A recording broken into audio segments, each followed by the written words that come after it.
ሰው ስለሰጣችሁ እንደዛ አይነት ኦዲየንስ ስለሰጣችሁ በቃ ሳይሰለች በእናንተ በቃ አሁንስ እያለ ግን ደስታችሁን የሚፈልግ ነጋችሁ ያማረ እንዲሆን የሚፈልግ ተከታይ እግዚአብሔር ስለሰጣችሁ እግዚአብሔርን አመስግኑ። የምሬን ነው ብላችሁ እና ዋናው ሐሳባችን ምንድነው ግን በቃ ሁለት ወር እናንተ ተጣልታችኋል፣ ለኛ ለዩቲዩብ ተጣልታችኋል አይደል?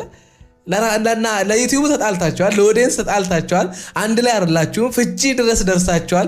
አብርሽ ሁሉ ፍቺ ላይ ፈርማን ምናምን ነገር ሄርሜላ ምናምን መታ በሄርሜላ ሩታን ምናምን ቀይሮ አብርሃም ቪዲዮ ሲሰራ ነበር ምናምን ወፍ መቼም የማያደርገው ነገር ቢኖር አብርሃም ይሄንን ነው። መቼም የምሬን ነው ብላችሁ መቼም የማያደርገው ነገር ይሄን ነው። በቃ አንድ ጊዜ የሥራ ሁኔታ ብዙ ነገራችንን ይቀያይረዋል።